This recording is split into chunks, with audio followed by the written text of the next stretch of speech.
Take a look around lively old London, buzzing crowds, we sweat and we revel, red-cheeked shouts and songs in the flicker of the gaslight. Eager blighty bursts from the cobblestones, racing, climbing, blooming fertility, born from secret seeds that are scattered in the night time. London is fed upon the meat of the dead. They're one shallow inch below the town. Underground, underground, leave them underground.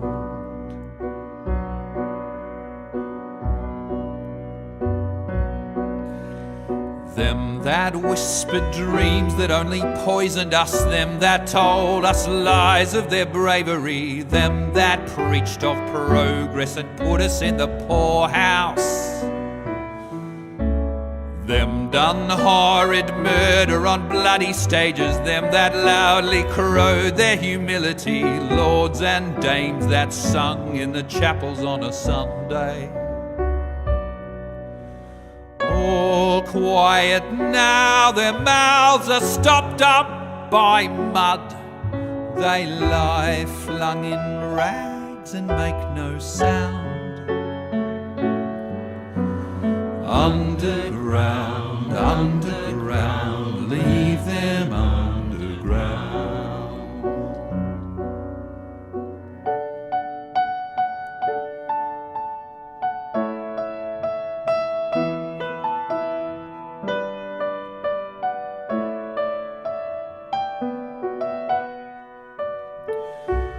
Those who fought for something better, those who taught by how they lived, loved ones taken long before their work was done. Underground, underground, leave them underground. Underground, underground, leave them underground. Underground, underground, leave them underground. Underground, underground, leave them underground.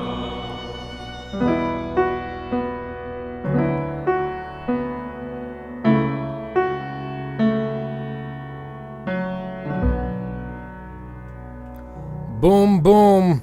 Underground. That's the name of the song. You gotta love it. I know I do.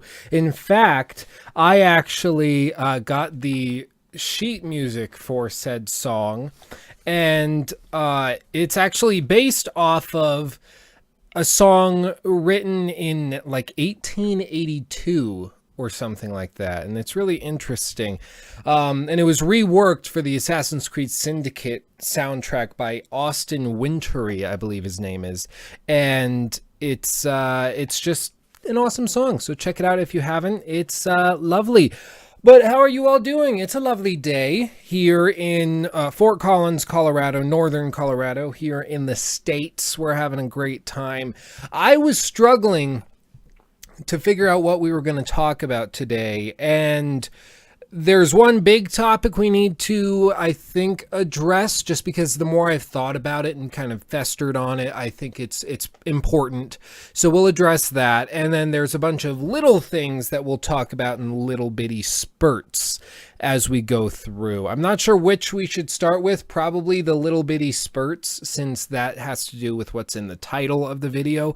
But after that, we'll go through and do the big stuff, which is, of course, well, I guess I'll leave that to be a surprise for when we get there. But hello, everyone. Neat's asking why I'm so hot, because I have like 3 candles going right now in this room. That's why. And 2 giant lights that you can't see. Actually, maybe if I switch, you can see the light. There's one right there, and there's one right above me that I mounted in a very ghetto way, shall we say.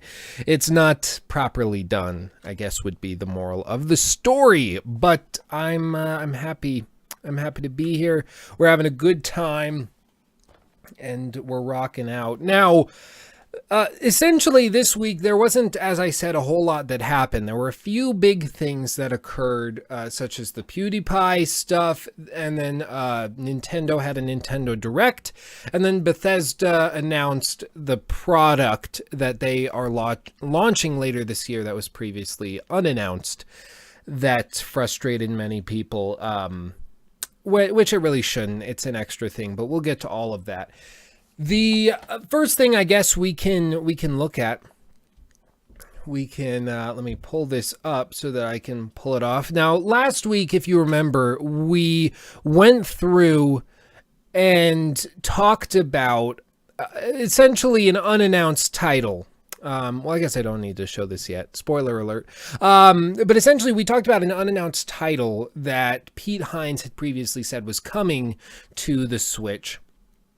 And I think it was pretty clear that Pete Hines was going to almost let something slip, that Bethesda did have something that they hadn't announced yet that was releasing this year, and he just got a little flimsy with it. Turns out it's not a new game, it's just a new port. And that, of course, is a port of Wolfenstein 2, The New Colossus, and also Doom as well. Both are coming to the Nintendo Switch, which, that rhymed, to be fair, is actually pretty cool.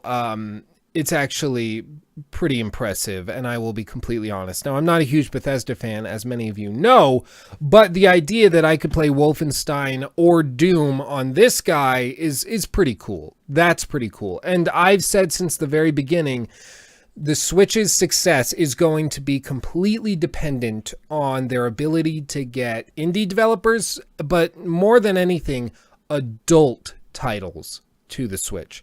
The problem with the 3DS, and it might not even be a problem because it's a very successful console as a handheld, but the issue, at least for me, and the reason I have never gotten into Nintendo before, is because if I spent the money on that title, I wouldn't have an option to play these other games. But now that we're seeing support from Ubisoft and now from Bethesda bringing AAA titles, these aren't titles from last gen. These are titles, Doom is a pretty high-end title, and the fact that that's coming to the Switch is pretty cool.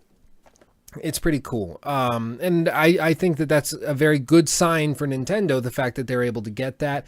And if this is any indication of where they're going, we can expect many more games announced very soon and in the next year that would be AAA titles, bringing them all. And really, I think that's what it comes down to. This is not a Nintendo console first and foremost.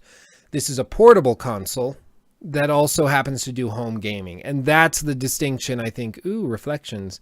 Look at that painting. So beautiful. That's the distinction I think we need to make, is that what makes this thing really intriguing for a lot of people is the portability. And I think that for me at least is the main selling point. I'm not super interested in the detachable controllers, and I barely play this thing at home. I always take it with me somewhere and I'm playing it on the go. That's when I find time to use it. Otherwise, I just find myself playing on my PC, or my PS4 or something. So I think this is a good sign of where they're going.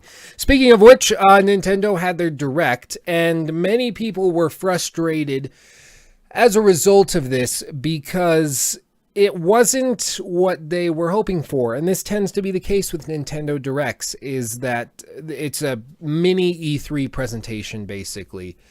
And it's typically just them saying things that everyone expected them to say, and then nothing else happens. And in this case, it held true. So they announced a couple things that people were like, okay, that's kind of cool. But the big things people were hoping for would be such as Smash Bros, a port to that onto the Switch. The fact that that doesn't exist yet is frankly baffling. I can't wrap my head around it. There is literally no reason why Mario Kart 8 is on the Switch, but Smash Bros isn't. It doesn't make any sense, and I don't understand it whatsoever. Other things they announced, such as Minecraft for the 3DS. I don't see how that is crucial, but I'm sure somebody's gonna buy it. A new Kirby game. Okay, Switch adding Nintendo arcade game ports, but it's not a virtual console stuff. Zelda Breath of the Wild Champions amiibo. Okay, Skyrim for the Switch release date. Okay, Wolfenstein. This was the one big surprise that I don't think anybody really saw coming. And then, of course, Mario having nipples was a big thing that a lot of people were weirdly upset about and frustrated by. But also, I think it was just funny because we haven't seen Mario with nipples. Let me see if I can find Mario nipples. This is a dangerous thing to Google. Okay, thankfully it didn't. Oh, there's an actual picture of some Asian guy with nipples, and okay, but this is what I was talking about. This right here. They showed this clip from Super Mario Odyssey, and he has a little Italian nipples, and yeah, this one's more appropriate. And it took a lot of people by surprise because they hadn't seen this before. I don't know what they expected. I mean, he's a human, isn't he? So wouldn't you expect him to have little animated character nipples? Maybe not. I don't know. I guess I'm out of the loop. I'm out of the loop, guys. Yeah, thick. Oh, Mario, what a mean nipple machine. Okay, the next thing is that Battlefront, the first one, not Battlefront 2, but Star Wars Battlefront, all of the DLC is free now because the new game is coming out, of course, and it's free on PS4, Xbox One, and PC. So wherever you are, you can access all of the game. So you basically get access to the full game anyways. Really, okay, I've spoken with a few people from GameStop that have actually had access to Battlefront and have played it and experienced it, and they said it is an upgrade. It certainly is the game we were expecting to get back in, I think, 2015 it was. And so it's really good. Battlefront 2 is really, really good, and it's probably worth a buy. But the original Battlefront is no slacker, and it's still a fun game to play, and so it's worth revisiting if you get the DLC for free, which now we have. So go ahead and check that out. I'm having I think I might go and try it again. I just don't like opening Origin if I can help it. It's orange juice time. I don't have coffee today. I have a jug of orange juice that's taken me like a week and a half to get through. So that's what I'm doing. And if I sound a little strained, it's because I'm fighting off like this weird cold thing where it just makes all of your lymph nodes kind of swell up so you feel kind of bloated. And then you also have like pressure in your ears and sinuses. It's just a tough thing to do. I think it's probably the Apple gods getting back at me for the video I did earlier in the week, because I dared to criticize, but we're going to get to that in just a second. Don't you worry. I'm not going to let Apple slide past the podcast. Oh, that was cold. Oh, that was cold. I have very sensitive teeth. I was talking with a friend of mine. We went to like Dairy Queen just to there's a cigar shop by this kind of apartment complex, and then there's like a park, and then there's a Dairy Queen on the edge of it. And so we got cigars, and then we also went to Dairy Queen because we're that badass, and then we walked along the creek, and we were eating, and I got like some chocolate murder death whatever ultimate extreme chocolate blizzard thing they had, and I was eating it like a human being eats ice cream, and then he goes and he's like biting into it with his front teeth. He has like a scoopful, and then he bites into it and scoops it off the spoon, and then goes again and scoops it. Like, what? How do you even do that? It's inhuman. It's inhuman. I think he's a monster. Yeah, no, smoking's very bad. Do not smoke. I will occasionally, like, after, what was that? I think it was I guess it would have been the wedding reception for my older brother. We had all the groomsmen went out and had a cigar, and after the Mayweather-McGregor fight, had a cigar. It's an occasional thing. You should not have it every day, certainly. I think it was Che Guevara, who was a terrible person, first of all, but he also loved smoking cigars, and I think it was him. It was either him or Winston Churchill, but I think it was Che Guevara. And his doctor told him he needed to stop smoking so many cigars in a day, because he was like chain smoking cigars. And he said, okay, I'll stop smoking so many cigars. So he had somebody special wrap him one giant cigar that was like this big, and that he had to like set up on a ledge and with a mount and smoke it like that. It was like an ordeal to do.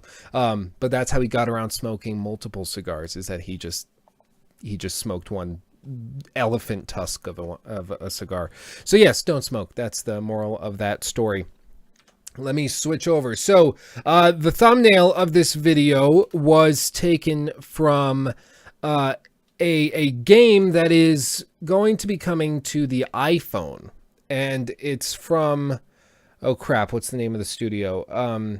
Journey developer, that game company, has revealed a new game for Apple TV. So they're the guys that made Journey. Okay, so they're pretty popular and they do pretty good work.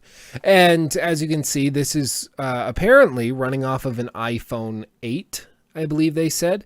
And it's doing a pretty good job, and this looks pretty. I mean, it looks pretty. This is a beautiful game. And that's one thing that these developers have always been able to do, is do a lot with limited resources, make it very simple so that anybody can play the game, but even experienced gamers can still have a good time with it, because it's like a visual experience as opposed to just a game. And so it's really intriguing. But the game is called Sky, and it seems interesting at the very, very least. I'm not sure if I would buy an iPhone to play it, but it will be an exclusive to the iPhone and to Apple, at least temporarily, I believe. I know in the live stream, the keynote, they said that it was going to be an exclusive, but they've done that in the past where it's an exclusive and then a year later they release it for the Switch or something. And I'm not really sure what their dealio is, or if they're going to be bringing it to another console later, or if they're just leaving it on the iPhone. I don't know, but I thought I'd throw it out there. Now, the reality is, for a lot of these companies, you are not going to ever play Sky. Like, these are games that they show off, and that's like, oh, cool. Let's be real. In about a month and a half, everyone will have forgotten what Sky even is, and you're never going to play it. It might be great, but games on phones are just, like, they're viewed as casual, and people tend to forget about them very quickly. Just as quickly as they get them, they pass them off. Now, yes, Deathstroke says, as RAM on phones are growing, maybe more demanding games could be put on there.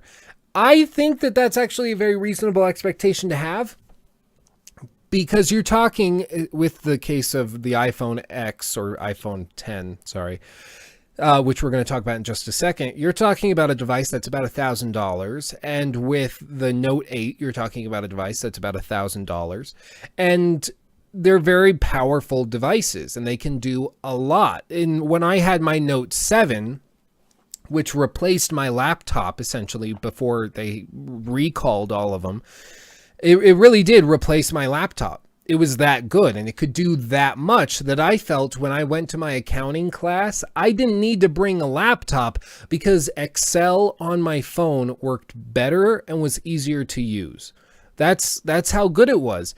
And if they can continue to do that, eventually somebody is going to come along and do something pretty phenomenal. Now, Apple has shown interest in gaming before. Obviously, they pushed it today or a few days ago when they did the Nintendo, or when they did the keynote. I'm mixing up Nintendo and Apple now. And it could just be very, very interesting. And the reality is, yeah, I actually believe that you could port 360 titles onto the iPhone 8 at the very least. The difficulty is just Apple doesn't like having games that you can't play across multiple different phones. The reality is you'd probably be stuck with only being able to play these games on the iPhone 8 or like the iPhone 10 and maybe an iPad. That's it. But the other thing is, I'm sure there's other technical problems that come into it, such as architecture, porting issues. It's just harder. The Nintendo Switch is a device that is $300, and it can play some good games. Apparently, it can play Doom, which is very impressive. And if it can do that steadily, and there's been reports that like Dark Souls 3 was up and running for the Switch. It does that partially because it's running at 720p at 30 frames per second, which is not that demanding, but it's still able to play some games for a fairly cheap price. And the iPhone, sure, the cost is brought in elsewhere with the body and the antenna and the touch screen and the cameras and all of that stuff. That brings in extra costs that you wouldn't necessarily have on a Switch or a gaming console. But nonetheless, it is there. And if somebody can come along and bring a AAA level title to phones, I think there would be a big market for that because people like it. The big problem, though, is just I don't like the idea of having a phone. I don't like playing like this, where my thumbs cover the screen, so I can't see what I'm actually playing, which is why the Switch works so well, because the controllers are on the sides, so you can even disconnect them and it doesn't matter. But somebody would have to figure that out. Maybe there's like a little controller you click in, but then you're having trouble with Android because they're all different. It's just a tough thing. It's a tough thing to figure out, but we'll just have to see. But yeah, okay, so the other thing I want to look at was what I talked about in my video, which is iPhone. And I figured I did a big video on this earlier in the week. If you haven't seen it yet, you should check it out. But I figured I should at least address this just because it is a big thing in tech, and some people are very excited about it.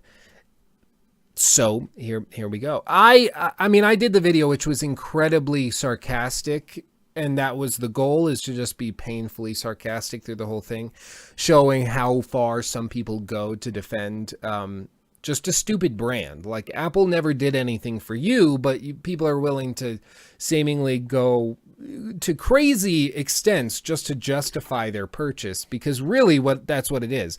It's that these people have spent thousands of dollars for this item that is objectively probably worse than something you could get elsewhere, but they want to defend it. So that's what they do. That's what they do. So juicy. So juicy. So yeah, this is the iPhone. I don't like this moving amoeba that they have here. I really don't. There we go. Get the chat in here.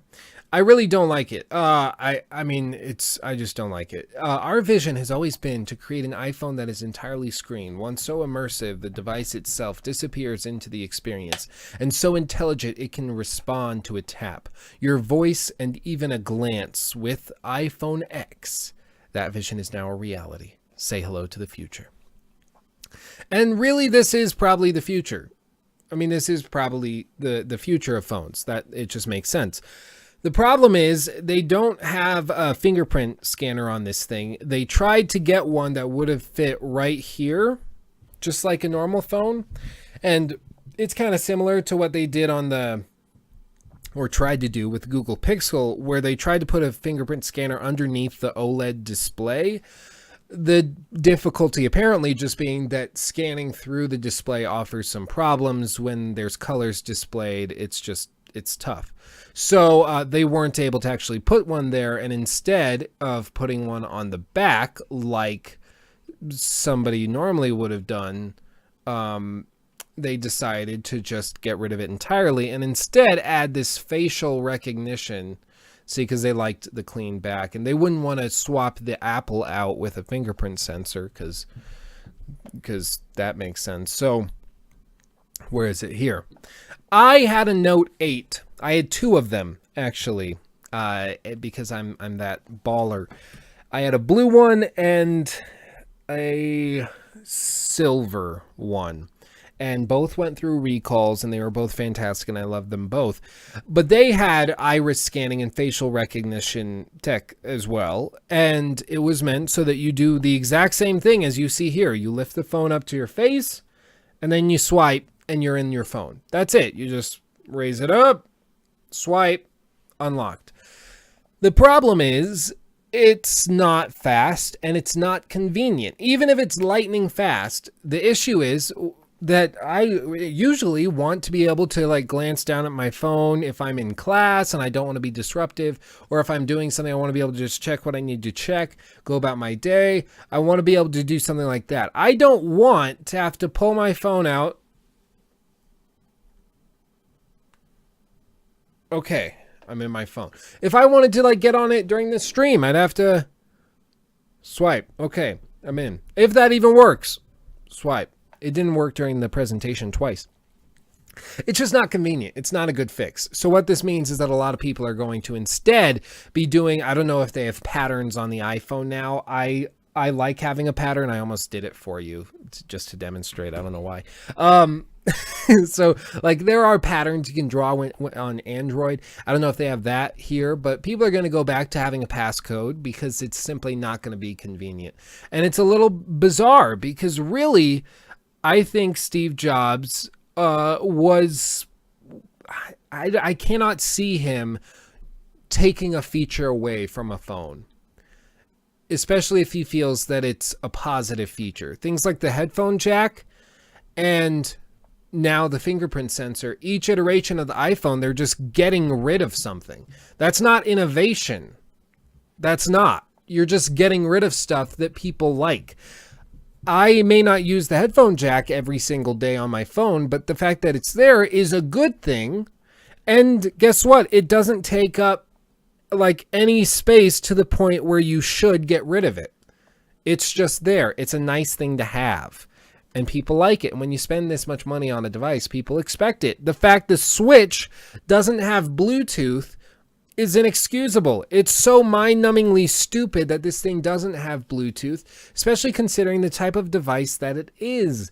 And it should have wireless charging as well so that I can set it down, or maybe when I'm playing it, I can pull out the kickstand and play it while it's charging without having to deal with the cord being on the bottom of it so it doesn't sit right if you try to charge it and play it and standing up anyways. It just doesn't make any sense. Taking away features is not innovation. I get it with the Switch. They were trying to go for cheaper. But with Apple, there was a solution. It's a solution many other companies have done, and that is to put the fingerprint sensor on the back of the phone. It's not that hard. I actually like the fingerprint sensor better when it's on the back of the phone because I can literally pull it out of my pocket. And when I pull it out of my pocket, my finger's on the button. So by the time I pull it up to my head, I'm logged in. So I'm just like, hey, this is in my pocket. Why am I doing this to myself? Just like this. So, hey, my phone, it's in my pocket. Okay. I'm going to do this. We're going to do this live. Okay. It's in my pocket. I'm like talking on stream. I want to do something. I want to do it. And it's already on. I didn't have to pull it up and look at it. I didn't have to, hey Siri, unlock my phone. None of that crap. It's just in my pocket. I'm talking and I want to be discreet and check something and unlock it. It's unlocked. I can check it down here and then go back to business. That's awesome. That's awesome. Apple doesn't get it. Apple doesn't get it. Literally $1,000 for less features. Exactly like it. It doesn't make any sense. It doesn't make any sense at all. Now, with all that said, I will not be getting an iPhone 8 or an iPhone 10. I thought maybe this would be the year that they made me reconsider all my life choices, but it's become very clear to me they're just following trends. And the day when, like, the best thing of your show was animated poop emojis, I think that says something really unfortunate about your company. It's a sad day for those of us who liked Apple way back when. This is all they have to offer. They finally brought wireless charging to it. And this wireless charging pad is not even coming at launch. It's coming sometime in 2018. Sometime in 2018. So, who knows? I think people are going to be disappointed with it. Slowly, people are realizing the fact that Samsung is growing and gaining so much ground, I think really says something. There's no reason to get these, especially the iPhone 8. There's no reason to get an iPhone 8. Like, they didn't show me a single thing where I was like, that feature is cool. Let's get it. Nothing. This, at least, is cool and interesting, but I don't see it as a good competitor to its main competition being the Note. I think the Note is still going to be the phone that professionals go for. This is the phone that the hipster gets so that he can say he has it, basically. But with that said, now it's time. Now it's time to get into complicated stuff. No, we talked about that. We talked about that. And we talked about that. Okay. This was the big news this week in gaming. This right here. I'm gonna cover up Selena Gomez. 124.3 million shares. Wow. YouTuber Pewdiepie nearly let slip N-word again after racism storm. And this happened just after the original one, which this is his apology video. He basically during a stream of PlayerUnknown's Battlegrounds, he slipped the N-word. And it wasn't just like, oh, whatever. He actually said, as you can see here, quote, "What an effing N-word. Sorry, but what the F?" And he was just playing the game. This guy annoyed him, and then he said it. Now, I'm somebody who's much more libertarian in how I approach these things. Really, when it comes down to it, I tend to be like, it's a dude playing a video game in a closed room. There's happened to be people watching him. He's goofing off. Like, you cannot tell me that you or a gamer you know, this is how people trash talk. They say nasty words. And the only way that these words hold any weight is the fact, or is because, rather, people assign these words value. Otherwise, we're just a bunch of monkeys making weird grunts and ers and ahs with our mouths. That's all it is. But the fact that we give these words weight is why they're potent and why people get upset at it. Now, I was actually surprised because there wasn't a huge firestorm like there was back. What was the first thing he did? It was like the Wall Street Journal. That was huge. That was everywhere. But I think it was because there was like, you couldn't defend that. It was just stupid. It was a stupid accusation saying that he was a neo-Nazi, blah, blah, blah. So everyone kind of defended him, and that's what it was. It's hard to defend this. This was like, okay, you are a multimillionaire celebrity. You probably should have known better. People don't like saying that. It's just manners. That's what it comes down to. I don't think he should have his channel taken down or that he should be fired or whatever. Because the thought of losing your job or losing what you've spent years and years building because of a word you said, that gets pretty insane pretty quickly. And I don't want to live in that world. And I don't think anybody does. And if there is somebody that wants to live in that world, I don't want them in charge of anything, because that's a horrifying world to live in. But the issue, of course, further came when the developer of a game by the name of Firewatch decided to try and respond to this event And it was a little bizarre because PewDiePie wasn't like he was playing Firewatch when he said the N-word, but rather PewDiePie has just done a video on Firewatch previously, and instead they decided to go after him and try to take him down, or at least file a DMCA takedown against PewDiePie and the videos he's made using their game. And currently those videos are not up on his channel. They are gone. Now, all of this is very complicated, and there's many moving pieces to it. So I want to make sure that I'm fair and look at all of it. And I want to just clarify. I think there's a lot of people that don't really understand what the developer of Firewatch is trying to do and how freaky it really is.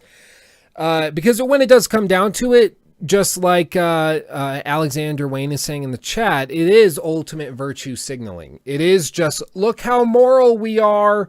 This guy said a naughty word. He knows he messed up. He got in trouble. He probably got some unsubscriptions and stuff, people that were so offended that they left. So be it. I'm sure I've said stuff that's offended people. Hell, I might be doing it right now. You might find this so offensive that you unsubscribe and dislike the video. If so, okay, I guess this wasn't a good fit. And if you don't like PewDiePie, so be it. Like, that's just a reality of your world. But all it was, Firewatch, they had no dog in this fight. They gained a lot from this. The first time I saw Firewatch was on PewDiePie's channel. They should be thanking him, not trying to file a DMCA takedown on his videos. But furthermore, specifically, what are they trying to do legally?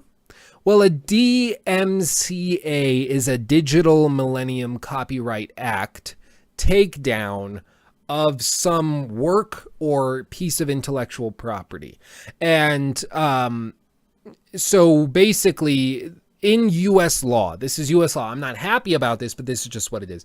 In U.S. law, there is currently no big case that lawyers can point to and say, this is what it is. Like in the Second Amendment, talking about gun rights in the U.S., people point to Heller versus Washington. They point to this, or Heller versus D.C. They point to that, and they say, this is what the court decided. The Supreme Court said this.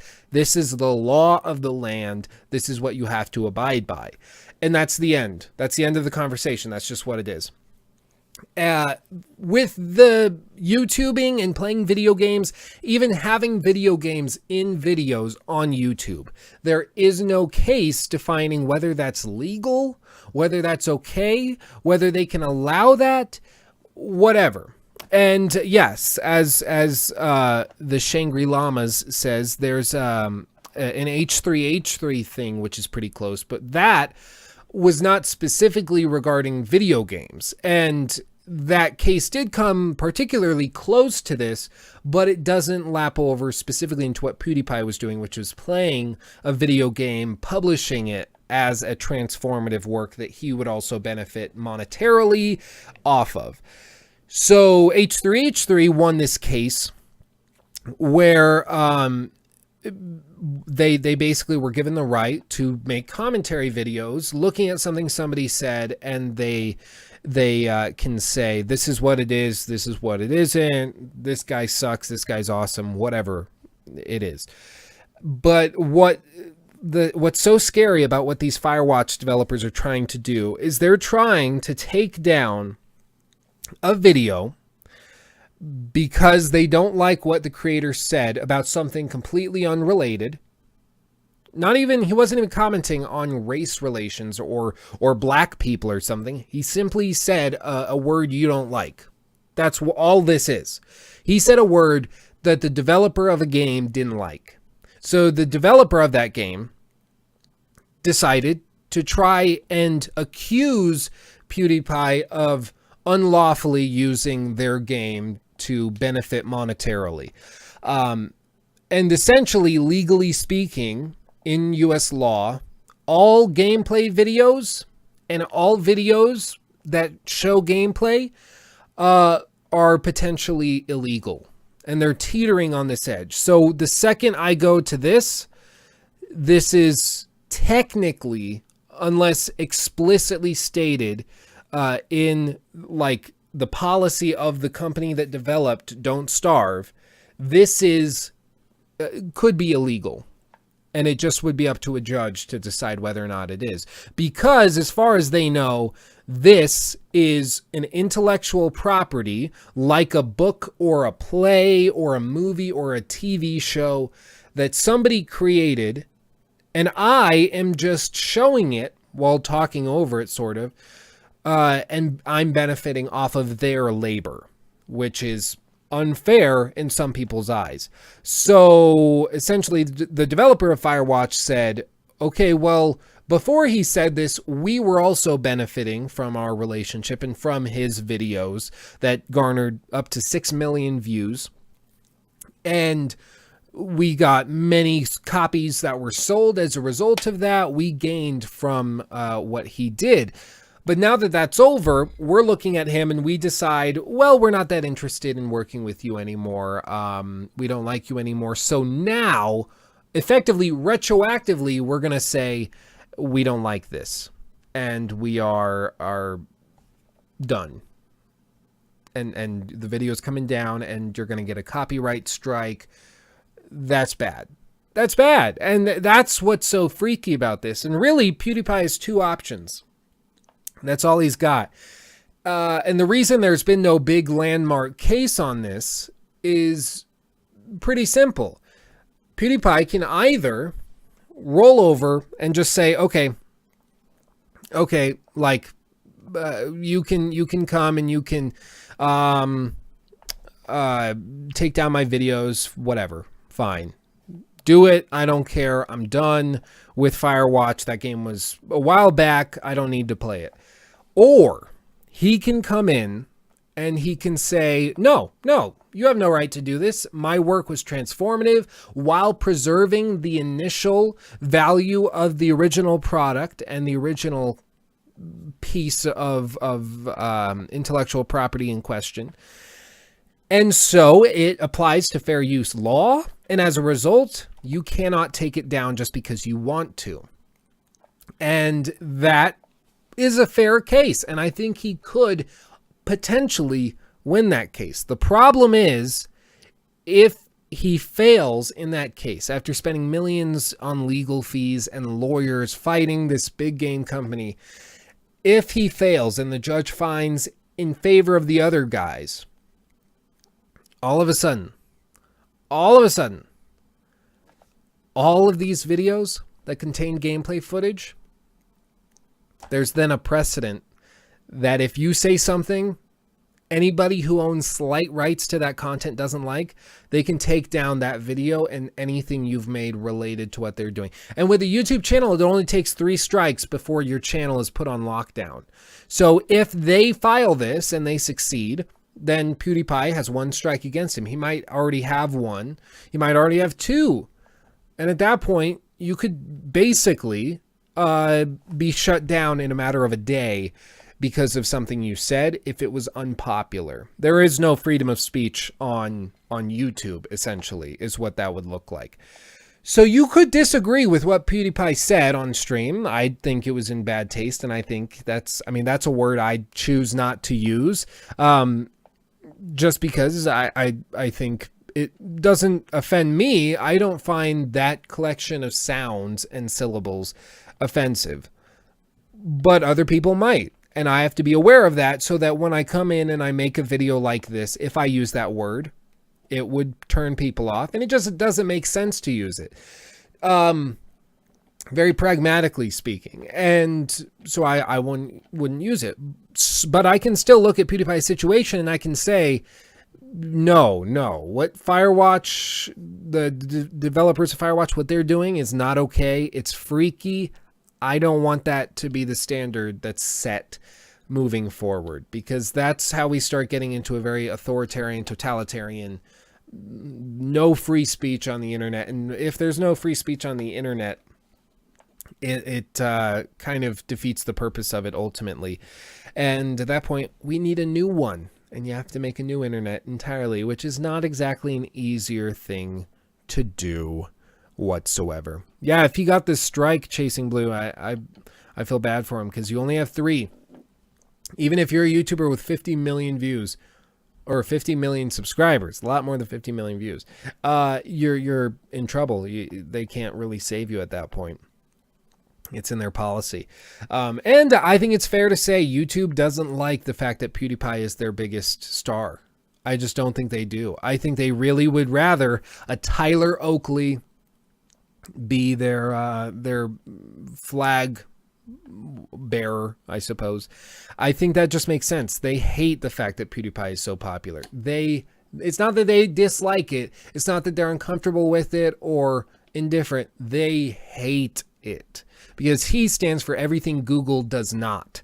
And so this is probably going to happen again, and they're going to try to take him down. It's just going to happen. Eventually, he might give up, or they might be successful, and the channel goes bye-bye. You never know. Maybe that's what they need. Maybe he leaves, and just as a matter of principle, a bunch of people go over and start supporting a new startup he gets. Maybe he shifts over to Vimeo or VidMe or something like that. I don't know. He has the power to do something like that. Wow. But yeah, no, Google, I like Google's products, but the unfortunate reality is Google is a very anti-liberty company. They just are.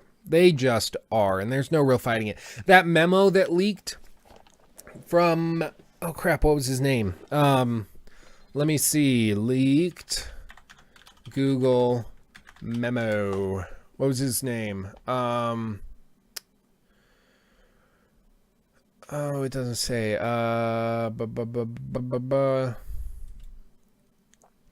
guys are probably screaming it in the chat. James Damore. Yes, Damore. James Damore, he had a memo that leaked out. And this was really frustrating. Look at this article from Vox. Google has fired the engineer whose anti-diversity memo reflects a divided tech culture. That's not at all what it was. The memo's stereotype-based arguments and cries for less empathy sparked immediate controversy. No!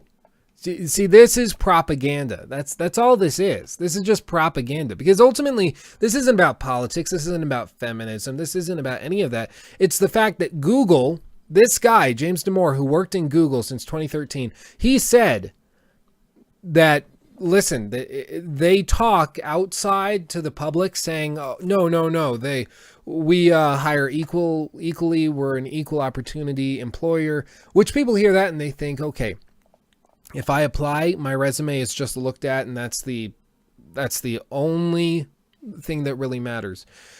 But no, they say internally that they are actively trying to get people who are, they basically just not straight white males. That's what they're going for. They just don't want people like that in there.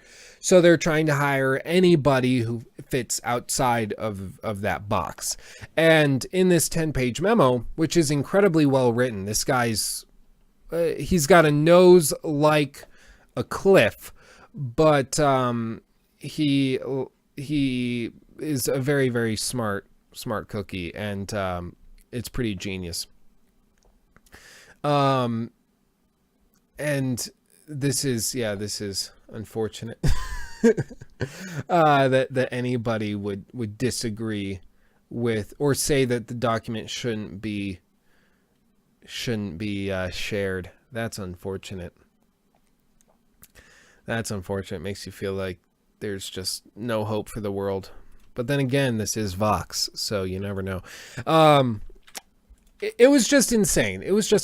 And Google, this shouldn't surprise anybody. They've been doing this for a long time. They're very, very, very, I wouldn't say liberal company. I would say just a leftist company. Like, they're more on the extremist side of these issues. They're on like the Antifa side, where Like, science doesn't really matter. This guy can pull up scientific studies showing that Google's doing something, or that this is that and that's this.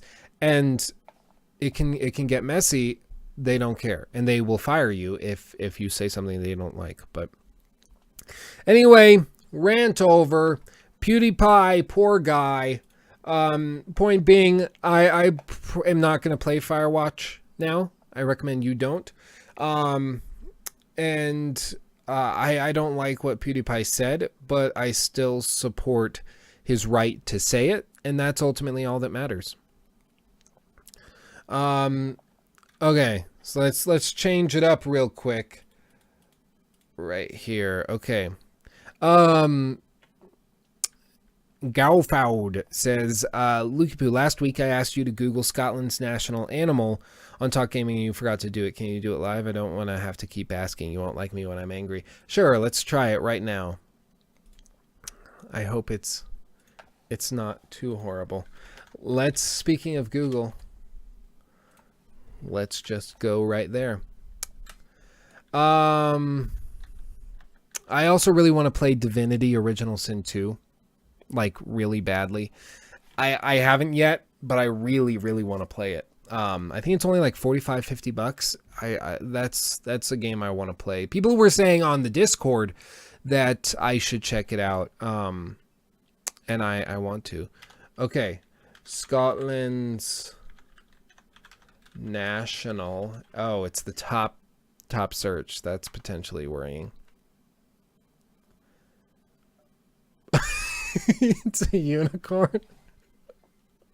Why is the national animal of Scotland a unicorn? A fictitious creature may seem an odd choice for a country's national animal, but perhaps not for a country famed for its love for and long history of myth and legend, and the unicorn has been the Scottish heraldic symbol since the 12th century, when it was used on an early form of Scottish coats of arms by William I. That's awesome. That's friggin' awesome.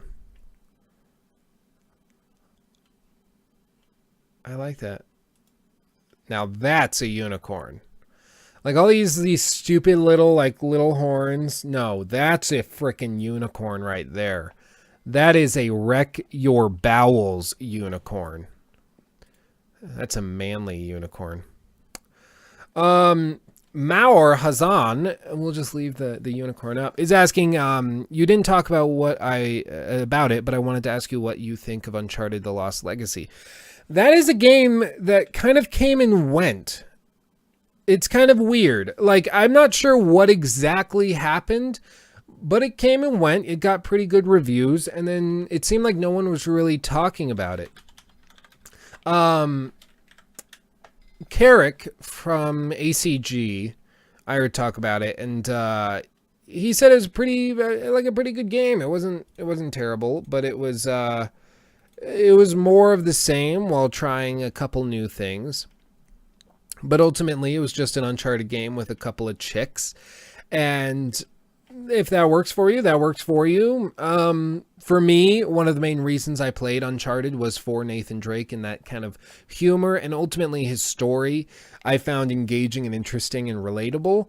And so I found it intriguing, but I don't like Chloe as a character. I think they should have killed her off in 2. And I hate Nadine. I think she's a waste of pixels. I don't understand why she exists as a character. Like, the definition of unlikable, that's what it is. I just don't know what it, I honestly am baffled. I've tried to understand it because I'm like, people are buying the game, and if she was totally unlikable, she probably wouldn't have any sales. But ultimately, people are still buying the games and still enjoying playing them.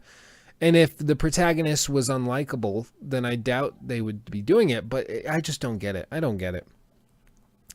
Well, but yeah, AK-47 Ola says Nadine is just there to be a black, powerful woman. I unfortunately, I'm probably inclined to believe you, because I feel like initially when she was put there to be like the empowered woman. which I understand that.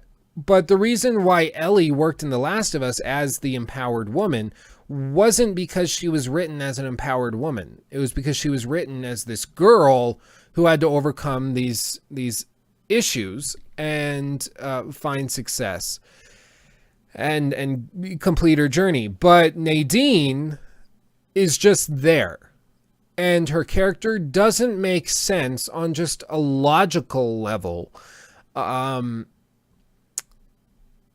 I just don't understand it. I don't understand it. Nadine makes no sense as a character. She's unlikable. If she were a man, I'd be saying the same exact thing. It just doesn't make any sense. She's unlikable. If she were a 6'6" white dude with a Celtic beard, I'd be saying the same exact thing. Just because I think her writing, her backstory, why she exists, it just doesn't make sense, and I don't get it. I don't really like it. But that's just me. Obviously, there's people who disagree. I mean, Chloe, on the other hand, I mean, I guess I could potentially grow to like her.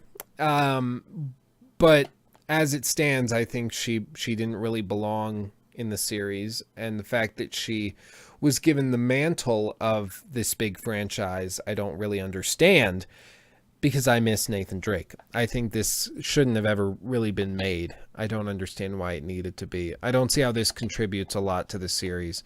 I think it's just more of the same. I would much prefer them to have spent this time, this year and a half, working on The Last of Us Part 2 as opposed to this. I much would have preferred that, but we'll see. Speaking of which, Bruce Straley, who is the game developer for, I believe, or the game director, rather, for Uncharted 4 and The Last of Us, he left Naughty Dog. I wonder if I can find a picture. Bruce Straley. Yes. Now, this was a little stupidly written by Engadget. They're not technically wrong, but it's still stupidly written. The Last of Us director Bruce Straley leaves Naughty Dog. Like, no, he wasn't the director. The director was really Neil Druckmann, who wrote it, who concepted it, who did a lot of the heavy lifting. This guy's job was the gameplay, essentially. That's what he did.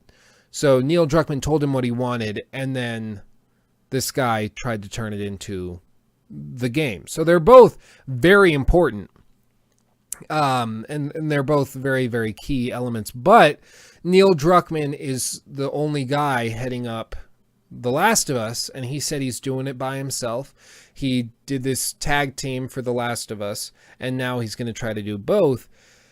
This guy, he didn't really have a job to do after Lost Legacy, and I don't think he was even heading up Lost Legacy specifically. They gave it to somebody else, so he would just be leading like a little team, and he'd be answering to Neil Druckmann. And so I think he just decided his time was better spent elsewhere, so he left. And yeah, he says it's been the hardest decision he ever made. I mean, I'm sure he was just like, I'm bored, I'd have nothing to do. It's Neil Druckmann's vision right now, and there's no real reason to stay around, I guess. Any Cyberpunk news by Bebop? Not anything significant I've heard. There was the rumor that the map was 4 times the size of The Witcher 3 and its DLC combined, but really there's no weight to that, and it's fair to say that that's a pretty good estimation, I'd say. I mean, it just makes sense. This game is being developed solely for possibly next generation consoles, so we just have to be aware of that. It's a pretty massive map if that's the case. And if you have listened to any interviews from Naughty Dog, or not Naughty Dog, CD Projekt Red, it's very clear they always go huge, and then as they develop, they cut stuff off. They cut the scraps off, and they eventually end up with just the really good meat. that like if you have a big steak and it's covered in fat, they start with a giant cut and then they slowly get it down so it's just the good parts. And I think you can see that in The Witcher 3. But I mean, it might end up being twice the size by the time they're done with the game, but we'll just have to see. That doesn't mean anything to me, because I don't think raw map size is as crucial as having quality map size. And if you can do a game that's the same size as The Witcher 3 but has more stuff to do, or we're talking about a city in The Witcher 3 or in a Cyberpunk. So if you're talking about having a skyscraper where I can go to any floor on that skyscraper and all the rooms, I'd prefer that on a smaller map as opposed to just a massive map. But that's just me. Okay. Yeah, it's not the size that matters. It's how you use it, okay? Okay, so let's get into the final flush. The final flush. I will turn the chat off and I will freeze it. Those of you not familiar, go ahead and start entering your comments down below. Those of you not familiar with this process, essentially what happens is that you guys get to type stuff into the chat, and then I get 60 seconds to read it, and if I crack up, I lose, and if I get through it without cracking up, then you lose, and we will go about our day. Let me pull up what I will play if I win while you guys are typing that in. So just type stuff in there. It usually is better if you can keep it a little cleaner, but I understand if you find something else. Oh crap, what was it called?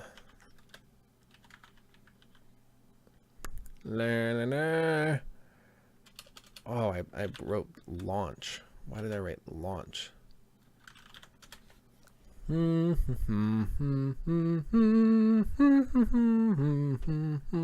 to make sure I find the right one because there's many, and I'm not sure which one is right. Maybe, I guess the most popular one would make sense. Oh gosh, I don't want to play the wrong one. I think this is it. Yeah, this is the right one. This is the right one. I found it. I'm okay. Okay. Oh crap, I forgot to resize this. Oh, story of my life, right? Okay, let me go here. Pretty simple. We're just gonna get a little ghetto with this. Oh, what am I doing? We're going to scale that down, scale this up, trim that just a little. You know, sometimes you just need to trim it. Oh, crap. I'm not reading it. Don't worry. And there we go. There we go. That's nice. That's a nice way to do this. Now, when I scroll down, you can see. Okay. Let's try this. Hopefully it doesn't clip to the bottom. And my timer, I must get my timer ready. We're going to do this fair and legit. Stopwatch. Is it going? Yes. Okay. Oh, crap. It did it. Okay. This, I think, is where we were. Yeah. You can't go in buildings. A soldier who survived mustard gas and pepper spray is now a seasoned veteran. Sorry, my cough. Oh, I wasn't scrolled up enough. Oh, and I'm cutting it off. I'm sorry. I'll bring this up. This doesn't count towards the time. Don't worry. I just want you to be able to see the whole thing. There we go. Okay, I did a theatrical performance about puns. It was a play on words. Go to a bank if you're feeling alone. I had to read it out loud to get it. Review Tech USA. I didn't say it. You said it. Why are murder so easy to commit in West Virginia? Because they all have the same DNA. Probably, actually, unfortunately, pretty true. Staggering Beauty is a fun website. I'm scared to look it up. What's the difference between poor people and springboards? You don't jump on springboards wearing steel toes. Oh. Did you hear about the frog who robbed a bank? He committed a crime. I'm using that. I actually am. How did Hitler kill so many Jews? Free transportation. I probably shouldn't ride the Max bus anymore. It might be a conspiracy. What do Ethiopians celebrate how do Ethiopians celebrate their kid's first birthday? By putting flowers on the on the thing. Cough, cough. What's black and blue and doesn't like to have sex? The 9-year-old girl in my basement. That's bad. What do you do when you cross goat DNA with human DNA? You get kicked out of the petting zoo. That's not what we meant by pet. Stop it. Stop it. You see those mountains? You can climb them. An SJW and a gay conservative. Oh, crap. And a gay conservative walk into a room. Which one is the most bigoted? I don't know. Apparently Ben Shapiro, according to last night's events. When was the only time a white man jumped a longer distance than a black man? 9/11. Oh. That's pretty bad. Luke Boo gets an Apple sponsorship deal. Can you imagine? Wow. Owen Wilson. Yeah, 60 seconds. 60 seconds is probably too short. But yeah, like, I think you did get me. But I am, yeah, that was like 2 minutes. Maybe we should do 2 minutes next time. Especially because I tend to ramble a little bit, because I'm a bad person. And that's an unfortunate thing. Okay, so let me jump to here, and I want to reset this so that I can show you what I was going to show you, and then we'll call it a day. I believe cropping, reset the cropping and the scale. That's what I would like to have happen. If it will work. Why is it not wanting to work? I don't know. I don't know why it doesn't want to work. Screen desktop region. I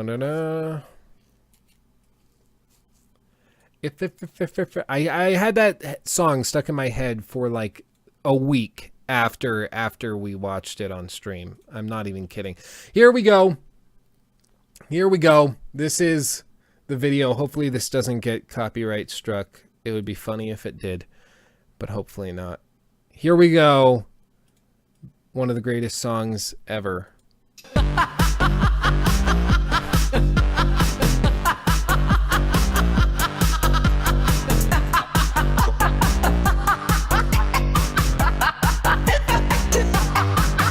Look, we came, we saw, he died. We came, we saw, he died. Look. We came, we saw, he died. Look. We came, we saw, he died.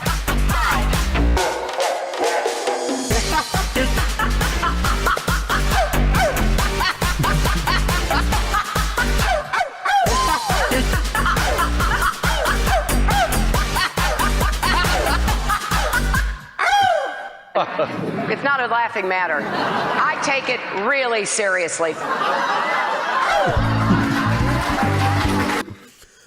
I'm going to have like a heart attack if I keep listening to it. It makes me so uncomfortable. Placeboing. That's what this is. Placeboing. Hillary Clinton is Evil Remix is the name of the song. Highly recommend it. 10 out of 10 IGN. And that's what happens. That's what happens when I crack up. We hear Hillary Clinton laughing. Let's see. I just now got a notification from Google saying at 2:50, so about 20 minutes ago, they were not receiving enough data from the stream.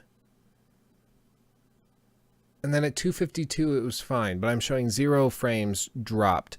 So I don't know. If you had a glitch happen or a weird stutter, I'm sorry. I don't know what it was, but apparently that happened according to Google. we shouldn't have any issues with this one going up. I didn't play any songs, but last week it thought that there was a song that I played that wasn't there. It was like me coughing or something it thought was a song, which I guess I'm that whimsical that even my coughs are lyrical and musical and delightful and magical. No, I didn't say any bad words to Google. I can't imagine why. But it was a hassle. It was a hassle to get it back up. But it is up, so hopefully you enjoyed that one. But with all that said, I mean, I'm basically out of stuff to talk about. We kind of ranted for a while. I didn't think I'd have enough to fill up a full hour, but we ended up getting there. Just get me going about the Lost Legacy and DMCA takedowns, and I'll talk for a while. So... yeah, but that's all I have to say. Thank you all for turning out. I do appreciate it. We had a good time. The video that will be up this week, I don't think I'm gonna offer any spoilers up. I'm not completely ready with the next critique. I really am trying to take my time with those now. But people really do seem to also be enjoying the kind of comedic ones, the ones where I'm really sarcastic. I might develop that into a full-on character. We'll just have to see how it turns out. I'm going to be brainstorming about that. But as for this, yeah, we'll see you guys in the Discord. I'm going to try to fix my notifications. Ever since I updated to Google 8.0 Oreo, I believe it's called now, my phone keeps crashing randomly. Like, I'll be on the phone. Today, I was on the phone with somebody at work, and the phone crashed and cut the call off. I don't know what it is. I've never had any issues like that before on any of my Android phones, but now I'm having those issues. So I'm going to try to fix all that so I can see your talks and discussions in the Discord or on Twitter.